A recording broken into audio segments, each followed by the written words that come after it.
오늘 하나님께서 우리에게 주신 말씀은 요한복음 5장 30절부터 47절까지의 말씀입니다. 봉독은 39절부터 47절까지 하도록 하겠습니다. 너희가 성경을 연구하는 것은 영원한 생명이 그 안에 있다고 생각하기 때문이다.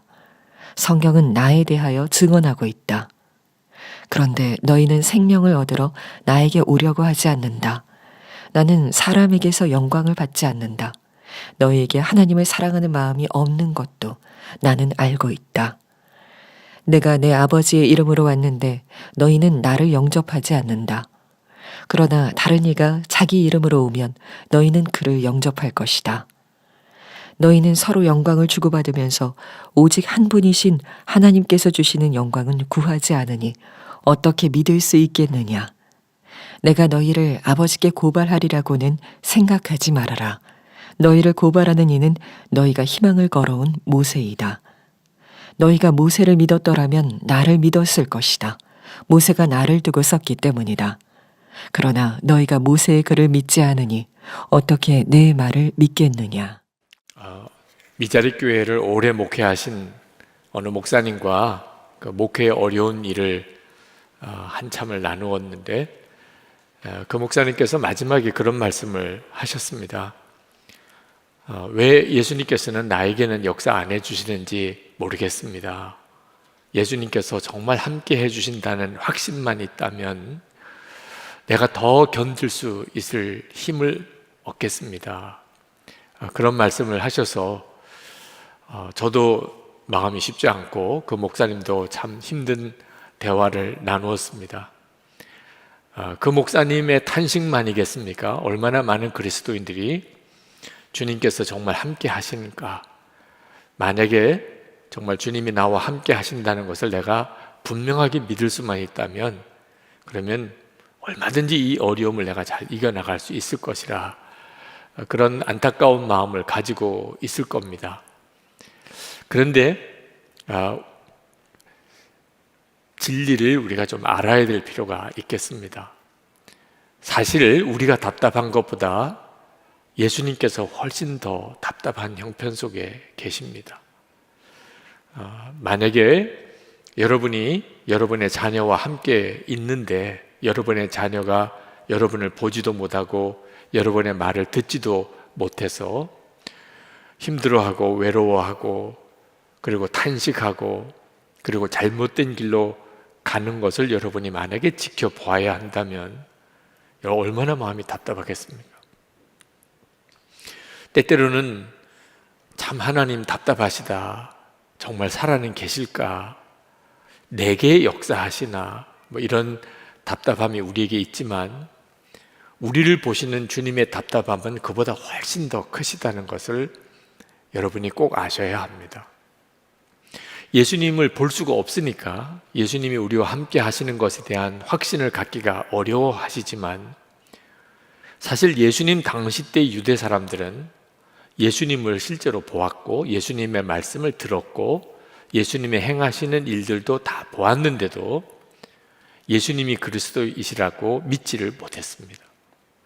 사실 안 믿기가 어려울 만큼 증거가 분명합니다. 오늘 주님이 하신 말씀 요한복음 5장 30절부터 보면 예수님께서 세 가지 분명한 증거를 말씀하셨는데 첫 번째는 그들이 그토록 존경하고 또 귀하게 여기는 세례 요한이 예수님이 그리스도라고 메시아라고 증언했다는 점. 두 번째는 세례 요한의 증언보다도 더 놀라운 것은 하나님 아버지가 직접 예수님이 그리스도라고 증언하셨다는 겁니다. 36절에 보면 나에게는 요한의 증언보다 더 큰 증언이 있다.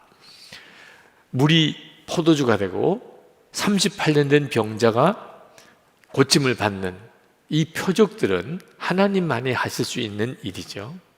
하나님께서 직접 예수님이 그리스도라고 그렇게 증언하고 계시다는 겁니다.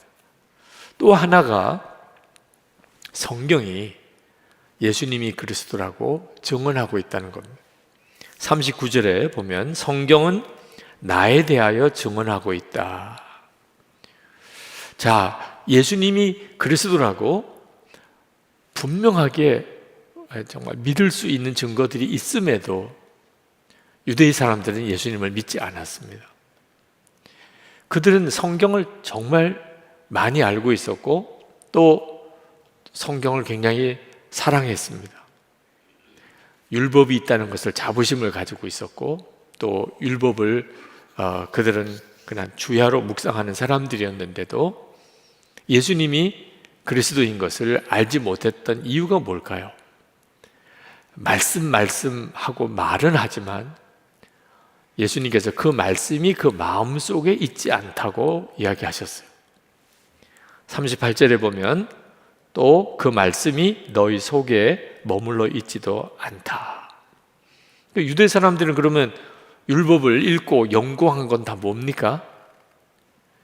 그들은 율법을 통하여 자기들의 종교적인 신분을 유지하고 세상의 어떤 영광을 누리는 일에 자기들이 율법을 알고 있다는 것을 과시하려고 했을 뿐입니다.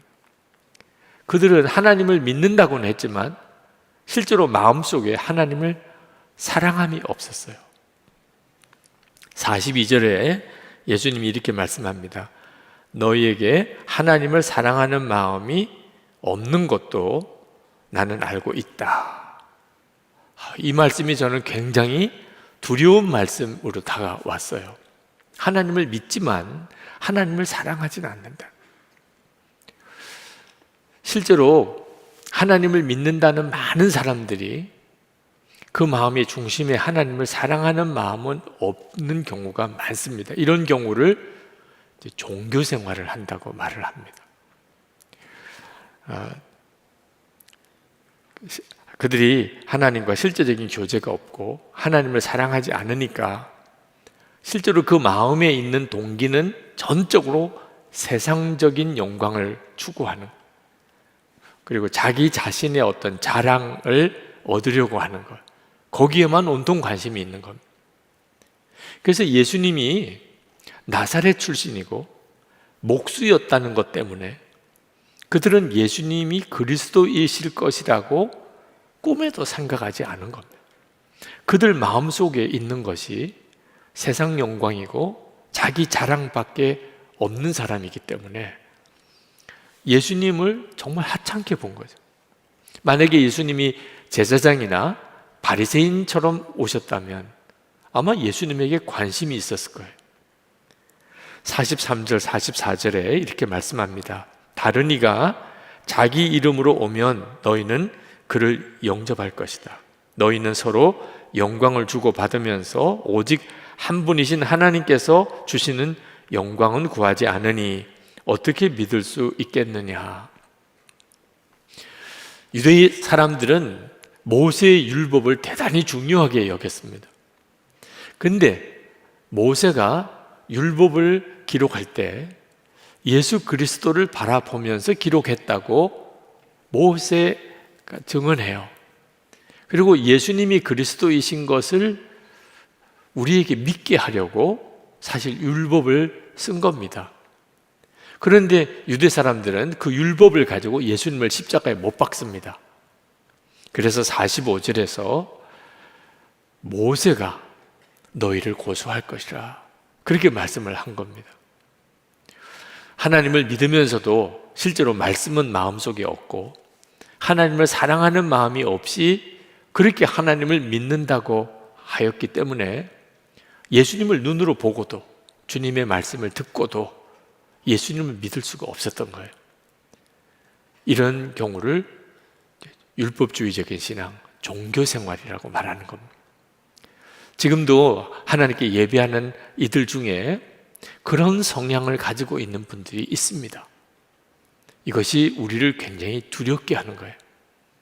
말씀을 읽으면서 혹시 내가 이런 상태에 빠져 있지 않은지 생각해 보아야 합니다. 왜 예수님에 대해서 답답하게 느끼고 주님을 믿지 못하고 주님의 말씀을 듣지 못할까?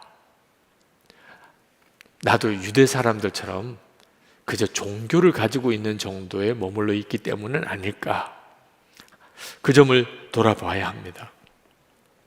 지금 우리는 유대 사람들보다 예수님을 더 잘 믿을 수 있는 시대에 살고 있어요.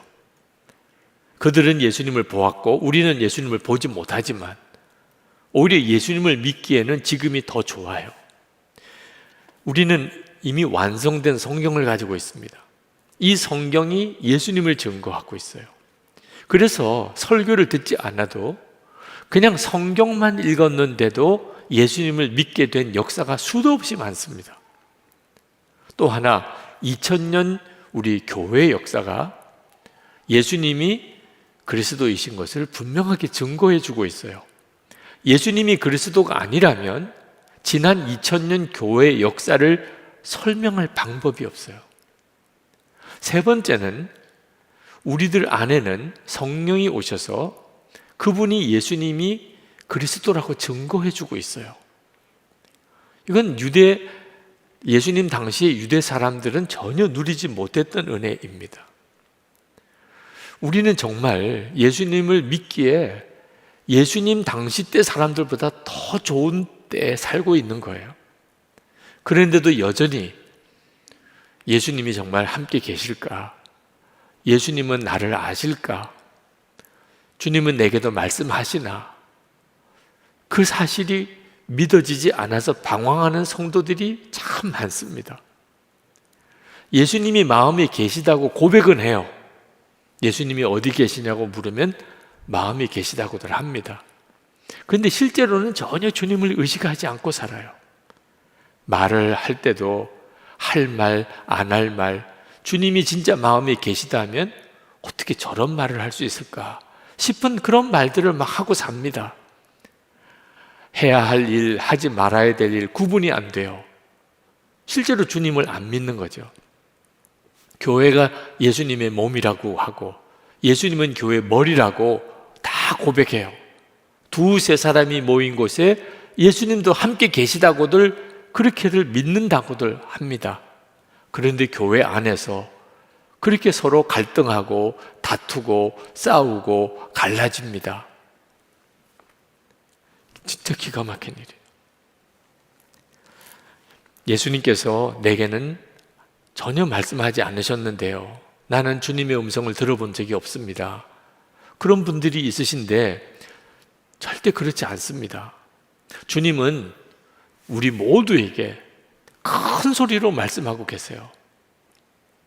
주님이 큰 소리로 말씀하신다면 어떻게 내가 못 들을 수 있겠습니까? 여러분, 어제 하루를 한번 생각해 보세요. 어제 여러분이 많은 말을 들었을 겁니다. 사람들의 말도 듣고 뉴스도 듣고 무슨 영상도 보면서 들었을 거예요. 이거 다 기억나나요? 여러분이 마음을 열고 들은 것 외에는 듣기는 분명히 들었는데 하나도 못 들은 것 같아요. 생각이 나지도 않으니까. 주님이 나에게 분명하게 큰 소리로 말씀하시는데 나는 왜 못 들은 것 같을까? 자, 여러분에게 한번 질문해 보겠습니다. 주님의 말씀이 여러분의 마음속에 있는가? 유대 사람에게는 없었다고 그랬어요. 원수를 용서하고 사랑하라. 그 말씀이 여러분 안에 있습니까? 범사에 감사하고 쉬지 말고 기도하고 항상 기뻐하라는 말씀은 있습니까? 자기를 부인하고 자기 십자가를 지고 나를 따르라. 그 말씀은 있습니까?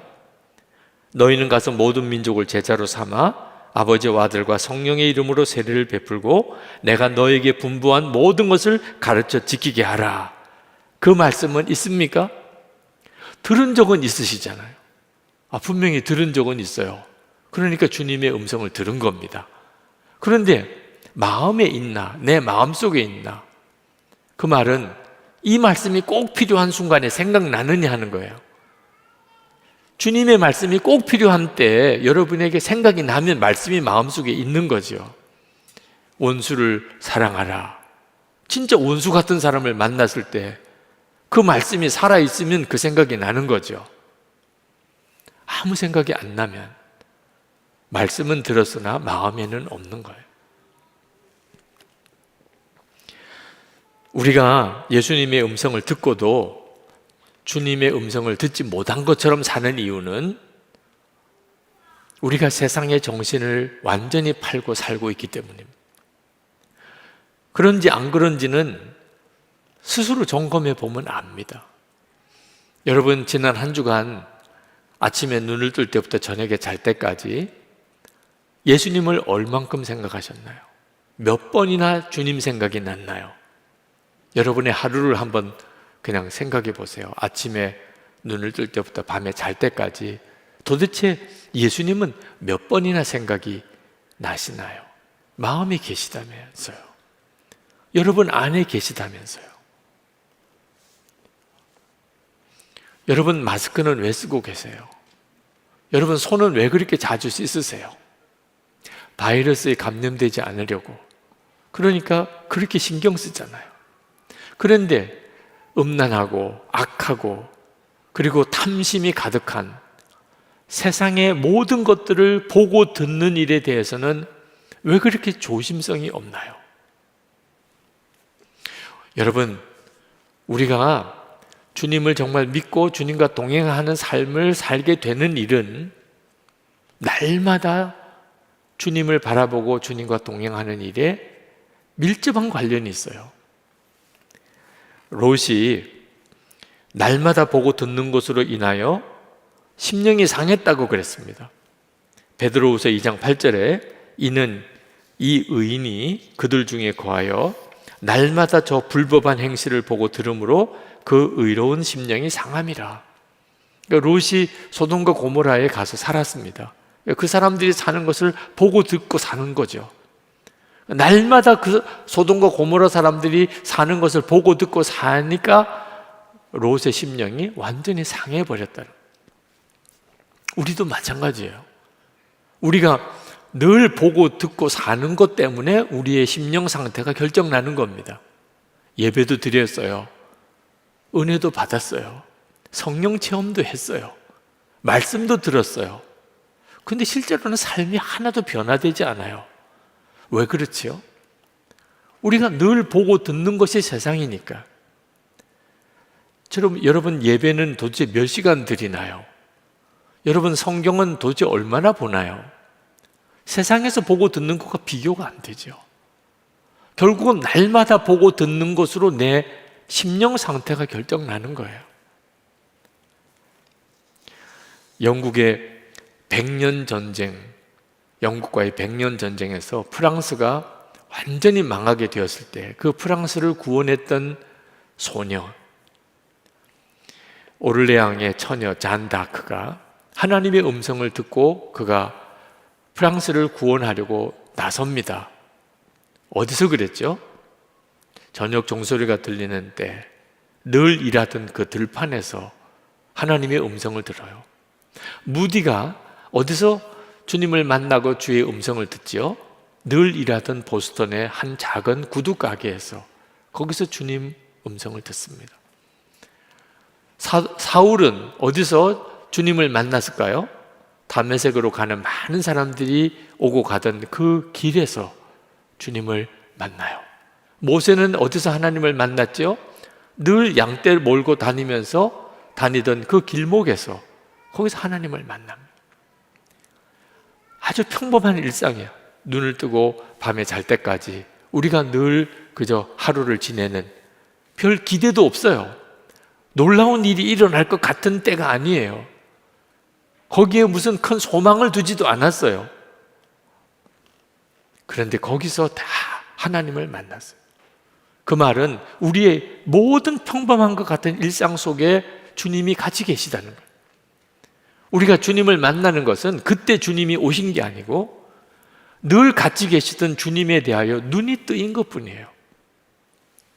예수님은 지금 우리 안에 계세요. 그러니까 우리가 침실에 있든 주방에 있든 거실에 있든 사무실에 나가 있든 또는 오가는 길에 있든 운전을 하고 있든 어디서든지 사실 우리는 주님을 만나는 곳이 되는 거예요. 약속하셨어요. 마태복음 28장 20절에 내가 세상 끝날까지 너희와 항상 함께 있으리라.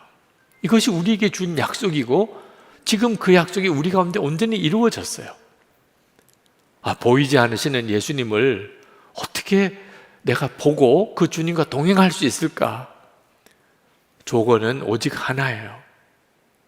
예수님 그리스도께서 여러분 안에 거하신다는 것을 진짜 믿을 때예요. 저는 예수님에 대한 갈망이 대단히 큽니다. 여러분도 그렇겠지만 저도 주님을 만나고 더 알게 되고자 하는 소원이 간절해요. 늘 기도할 때마다 주님 더 알기 원합니다. 주님 더 만나기 원합니다. 심지어는 이렇게 길을 혼자 걸어갈 때도 마음속에서는 그 기도가 계속 나와요. 그런데 한 번은 주님께서 제 마음속에 그런 생각으로 응답을 주시더라고요. 너는 그 은혜를 감당할 수 있겠느냐? 주님께서 주시는 말씀이 이게 무슨 의미일까 하는 생각을 해보았습니다. 유대 사람들이 예수님이 그리스도라는 증거가 그렇게 많은데도 그들은 끊임없이 예수님에게 표적을 구합니다. 예수님이 하나님이 보내신 메시아인 줄 우리가 어떻게 믿으라는 겁니까? 그렇게 표적을 많이 주셨는데도, 말씀을 주셨는데도 그들은 끊임없이 표적을 구해요. 우리 주님이 그것 때문에 너무너무 답답해 하셨는데, 내가 꼭 그와 같은 처지에 지금 있구나. 그 생각이 들은 거예요. 이미 예수님이 제 안에 거하시는 것을 분명히 알고도 그걸 제가 이렇게 설교하고 늘 가르치면서도 주님, 제가 주님을 더 알기 원합니다. 주님을 그렇게 더 알기 원하는 것이 저에게 다 유익할까요? 그렇다면 주님이 늘 보여주셨겠죠. 사도 바울이 다메섹에서 주님을 만날 때처럼, 그죠? 물로 포도주를 바꿀 때 그때 그 기적이 일어난 것처럼 제 삶 속에 늘 그렇게 하셨겠죠. 그게 내게 유익하다면. 그런데 실제로 그런 많은 은혜의 체험, 놀라운 체험들을 한 것 때문에 미혹을 받은 사람도 많아요. 오죽했으면 사도 바울이 자기가 받은 은혜의 체험이 워낙 크니까 하나님께서 자기에게 가시를 주셨다. 교만하지 않게 하려고. 그러니 주님을 더 체험하려고 하는 일이 사실 나에게는 유익한 게 아닐 수 있다는 것을 깨달았어요. 그러고 보니까 충분해요.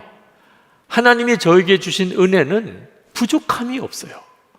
이미 제 안에 오셨는데 무슨 더 큰 은혜를 구할 게 있겠어요. 그래서 그 다음부터는 주님 충분합니다. 예수님 한 분이면 충분합니다. 그렇게 바뀐 거예요. 주님 더 체험하게 해주세요. 그런 기도가 이제 다 없어지고 주님 충분합니다. 제 안에 이미 계신 주님. 근데 그 고백이 나오면서부터 실제로 제 삶 속에 주님이 함께 하시고 주의 말씀을 깨닫고 듣게 하는 은혜가 더 놀라우게 열렸어요. 잔느 규영 부인이라고 계신데 17세기 분입니다. 이분은 성직자도 아니고 신학자도 아니세요. 그런데 그분으로 인하여 하나님의 귀하게 쓰시는 종들이 은혜의 눈들이 열렸어요. 앤드류 머레이 선교사님, 또는 중국의 워츠만 리, 또는 중국의 선교사인 허드슨 테일러 선교사, 너무나 많은 하나님의 귀한 사람들이 이 잔느 규영을 통하여 주님과의 인격적인 교제에 눈이 뜨였어요. 이분이 쓰신 책 중에 순전한 사랑이라는 책에 보면 이 잔느 규영 부인이 주님을 만나고 싶었어요. 그런데 주님을 만나려면 자기가 거룩한 사람이 되어야 한다는 생각을 했습니다. 그래서 주님을 만나는 은혜를 받으려고 거룩한 삶을 살려고 무던히 애를 씁니다. 항상 자기를 살펴보고 조심하고 죄 짓는 거 있을 때마다 회개하고. 그런데 그렇게 노심초사 거룩한 삶을 살려고 애를 쓰는 것 때문에 그는 지쳐요. 도무지 안 되는 일이에요. 거룩한 삶은 노력하고 애써서 이루어지는 게 아닙니다. 나중에는 영적인 좌절에 빠집니다. 그러다가 어느 날 어느 수도원의 수사를 한 분을 만나요. 그리고 그분에게 자기의 이 고민을 신앙 상담을 합니다. 자기가 주님을 만나고 싶은데 그러려면 거룩한 사람이 되어야 되겠는데 도무지 거룩한 삶을 살 수가 없다고. 그랬더니 그 수사가 잔느 귀용에게 한마디 대답을 합니다. 이미 예수 그리스도께서 당신 안에서 역사하고 계시는군요. 잔느 귀용이 깜짝 놀랐어요. 예수 그리스도께서 이미 내 안에 역사하고 계시다. 그러면 주님을 만날 이유가 뭐 있습니까? 이미 내 안에서 역사하고 계신데. 주님을 향한 그 간절함, 자기 자신의 부족함에 대한 그 안타까움, 그 간절한 갈망, 이 모든 것들이 다 자기 안에 계신 주님의 역사였어요. 그리고 이분이 완전히 달라져 버렸어요. 이제는 주님 더 만나주세요, 주님 만나고 싶습니다가 아니었어요. 주님이시군요. 주님이 말씀하시는 것과 주님의 인도하심에 대해서 눈이 열렸어요. 그 책 속에서 그분은 이렇게 말했습니다. 주님이 영혼 안에서 일하고 계시다는 사실을 전에는 몰랐습니다. 여러분, 예수님께서 여러분과 함께 계시지 않다가 계시는 것이 아닙니다. 여러분이 깨닫지 못하다가 깨닫게 된 거예요. 이미 여러분들은 주님의 여러분 안에 계시는 삶을 살고 있어요. 그러니 오늘도 예배를 드리고 영상으로 이 예배도 드리는 거예요. 주님이 여러분을 이끄시고 계세요. 세상 사람들은 전혀 알지 못하는 책망도 느끼고, 그러니까 우리 안에 회개가 일어나는 거죠. 주님을 향한 갈망은 말할 것도 없고요. 예수님께서 그 당시에 유대 사람들을 보고 너무너무 마음이 안타까우셨어요. 예수님이 그리스도라는 사실을 안 믿기가 어려울 정도로 너무나 증거가 많은데도 그들은 믿지도 않고 예수님을 오히려 십자가에 죽이려 하니까. 그런데 지금 주님은 더 안타까우실 거예요. 주님은 우리 안에 와 계신데 우리가 주님을 진짜 믿지도 못하고 방황하고 있다면 이건 진짜 얼마나 안타까운 일입니까? 주님을 보지 못해서 주님을 믿지 못하는 거 아닙니다. 베드로 사도는 분명히 이야기했어요. 예수를 너희가 보지 못하였으나 사랑하는도다. 베드로전서 1장 8절입니다. 주님을 눈으로 보지 못하는 것은 사실 전혀 문제가 안 됩니다. 여러분은 주님을 보지 못해도 주님은 여러분을 늘 보고 계세요.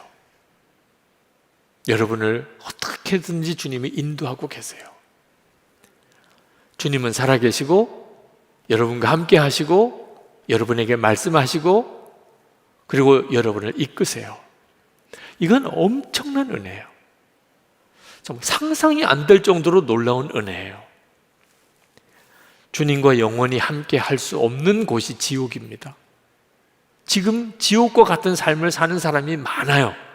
주님과 전혀 상관없는 삶을 사는 거죠. 죽기 전에 그들이 예수님을 믿고 구원받아야 될 이유가 거기에 있어요. 죽을 때까지도 주님과 상관이 없이 살면 진짜 끔찍한 거죠. 그 말은 뒤집어 이야기하면 예수님과 늘 함께하는 삶이 천국의 삶이에요. 그게 바로 천국의 삶의 핵심이에요. 예수님과 늘 함께하는 삶. 여러분이 여러분 안에 계신 예수님을 진짜 믿게 되고 그리고 그 주님을 바라보는 눈이 뜨이게 되면서 비로소 여러분은 천국의 삶을 살게 되는 거예요. 이것보다 놀라운 은혜는 없어요. 우리에게 은혜가 더 필요한 게 아닙니다. 이미 우리는 우리가 받을 가장 놀랍고도 충만한 은혜를 다 받고 있습니다. 여러분 중에는 예수님께서 여러분의 마음에 계시다는 게 믿어지는 분이 있으실 거예요. 그분들에게 말씀드리고 싶어요. 여러분에게 필요한 것은 더 큰 은혜가 아닙니다. 사명이에요, 사명. 여러분이 지금 깨닫고 누리는 주님이 내 안에 거하시는구나. 이 사실을 다른 사람들도, 다른 교인들도, 다른 교회에도 그 은혜를 누릴 수 있게 기도하고 또 그렇게 섬기는 일, 그게 우리에게 필요한 거예요. 여러분, 이미 여러분 안에 주님이 계시다는 것을 정말 깨닫고 믿어졌다면 이제는 그 주님과 함께 동행해 사는 삶을 살기를 매 순간 힘쓰고, 그리고 매일 그걸 기록해 보세요. 주님과 늘 동행하는 그 감각을 잃어버리지 않기 위하여 기록하는 거예요. 그리고 그 기록한 일기를 다른 분들에게 나누세요. 그걸 귀찮게 여기지 마세요. 부담스럽다고 생각하지 마세요. 지금 이 세상은 하나님을 부정하는 것이 대세예요. 예수 믿는 성도들조차도 예수님이 마음에 계신 것을 진짜 믿지 못하고 살아요. 이런 세상에서 한 사람이라도 더 주님을 바라보게 하고 주님을 바라보자고 하고, 그래서 주님을 바라보게 되는 일은, 이건 얼마나 놀라운 일인가요? 사방이 적으로 둘러싸여 있습니다. 그럴 때 여러분, 아군이 한 사람이라도 더 생기는 일은 그건 얼마나 놀라운 일인가요? 여러분, 혼자가 되어 보셨나요? 주님을 진짜 믿는 사람은 나 한 사람밖에 없는 것 같아. 이게 얼마나 힘든 상황인지 아십니까? 한 사람이라도 더 주님을 바라보고 주님과 동행하는 사람이 되도록 하는 일이, 그게 바로 예수 동행 운동이고 영적 대각성을 위하여 기도하는 거예요.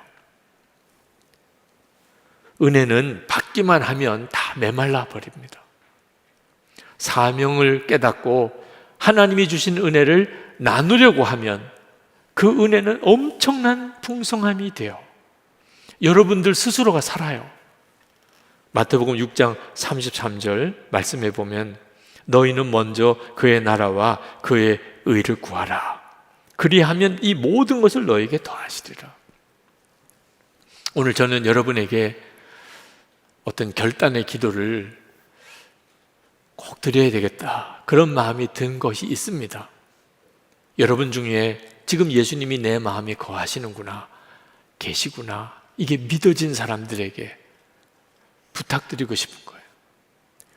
지금 나만 그런 믿음을 가지고 끝날 문제가 아닙니다. 예수를 믿는 성도들이라면 누구나 다 주님이 함께 계신 것을 진짜 믿어지고 그 주님을 바라보는 삶을 살아야 돼요. 우리 교회만 주님과 동행하는 것으로 만족하면 안 돼요. 우리나라의 모든 교회가 다 주님을 바라보는 눈이 뜨여야 합니다. 하나님, 저를 쓰세요. 저를 증인으로 삼으세요. 우리 가족, 우리 친척들, 우리 교회, 우리 한국, 우리 나라에 영적 대각성이 일어나는 일에 하나님 저를 쓰십시오. 저를 증인 삼으세요. 저를 통해서 역사하세요. 주님이 함께 계신 것을 저를 통해 드러내세요. 그렇게 여러분 자신을 정말 주님께 드리고자 하는 결단이 있으신 분들, 그분들은 좀 일어나서 기도해 주세요. 주님, 저를 사용해 주세요. 주님, 제 안에는 주님이 계신 걸 제가 압니다. 그런데 이건 저만 가지고 누릴 은혜가 아니라고 믿습니다.